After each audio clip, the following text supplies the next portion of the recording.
د ویښتو متعلق چې د چا څومره هم مسایل وي، که د چا ویښته د بیغه وځي یا د چا ویښته بې ټایمه سپینېږي، په ځوانۍ کې سپینېږي دا ویښته، یا د چا ویښته اوږدېږي نه لنډ پاتې کېږي او دی غواړي چې زمونږ ویښته دې لږ اوږده شي، یا د چا ویښته کمزوري دي په منځ کې کټ کېږي را کټ کېږي، چې څومره هم مسایل دي د ویښتو متعلق دغه ملګري دي دا ویډیو ضرور وګوري. په دې کې زه تاسو ته 2 دمونه درښیم، بهترین دمونه دي، که دا مو پې ورشوف کړ نو انشاءالله دا ټول مسایل به ختم شي. که د چا ویښته اوږدېږي نه او دی پې ورشوف کړ نو انشاءالله د الله تعالی په فضل سره دا ویښته به اوږده شي، او که د چا ویښته بې ټایمه سپینېږي، په ځوانۍ کې سپینېږي، انشاءالله دا سپینوالي به ودرېږي، دا به مکمل تور پاتې شي انشاءالله. ټیک شوه. او که د چا ویښته کمزوري دي، په منځ کې کټ کېږي را کټ کېږي، نو که دا یې پې ورشوف کړل، دا دواړه دمونه یا یو دم یې پې ورشوف کړو نو انشاءالله د الله تعالی په فضل سره دغه کټ کېدل د ویښتو دا کمزوري چې ده دا به انشاءالله ودرېږي. ټیک شوه. نو کم دمونه دي په ترتیب سره درته زه ښایم، ښه اسان دمونه دي، ویډیو تر آخره پورې وګورئ او دغه دواړه دمونه یې زده کړئ، که دې کې پې هر یو بیا تاسو ورشوف کول غواړئ ورشوف کولی شئ. ټیک شوه. نو راځو دمونو طرف ته.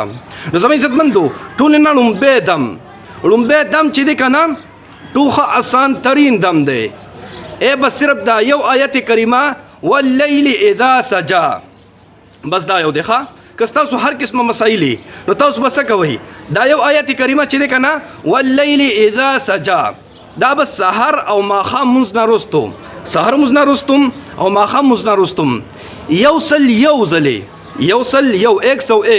101 پیره به دا آیت کریمه وایي واللیل اذا سجا، او آخره کې به تینا 3 پیری درود ابراهیمی، کم درود شریف چې مونږ په مانځه کې وایو دغه درود شریف به بیا تاسو 3 پیری ووایئ، او د لاس کې به ورشوف کوئ او په ویښتو باندې به راکاږئ.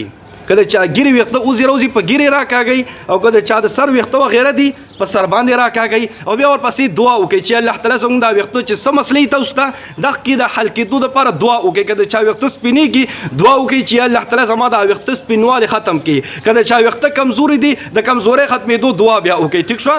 نو بیا دا دم وورئ واللیل اذا سجا، یو پیره بس، او یو پیره او وروستو تېنه 3 پیرې درود ابراهیمي، سحر مونځ نه وروستو او ماښام مونځ نه وروسته دا دم به تاسو جاري ساتئ انشاءالله. داسې تقریبا 140 ورځو پورې دا جاري وساتئ انشاءالله. د 140 ورځې چې تېرېږي ستاسو دا ټول مسایل به حل شوي انشاءالله. ټیک شوه. یو دم شو.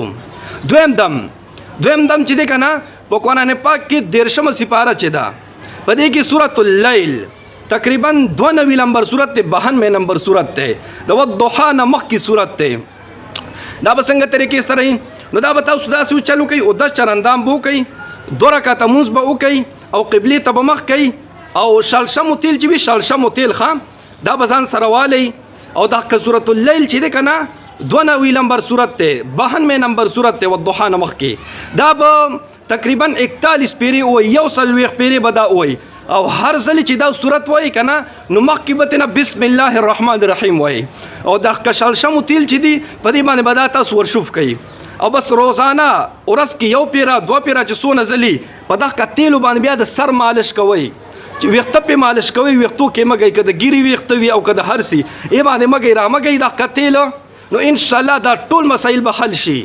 که د چا ویښته وځي بس دغه به انشاءالله وتل ودرېږي، که د چا ویښته بې ټایمه سپینېږي دغه سپینېدل به ودرېږي، او که د چا ویښته کمزوري دي دغه کمزوری به ختم شي.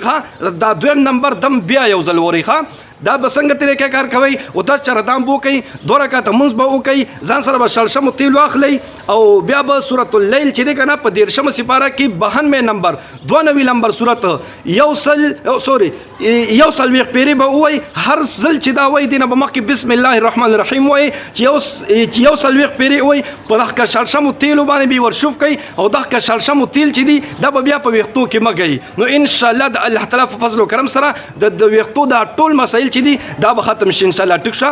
کوشش وکړئ دا ویډیو د ثواب په نیت باندې شیر کړئ چې ټول مسلمانانو ته ورسیږي او بھرپور فایده هغې ته ورسیږي، او تاسو ته به دعاګانې کوي انشاءالله. ټیک شوه. الله رب العزت مو خوشحاله باساته، دعاګانې کوي، دعاګانې به کوو. الله په امان.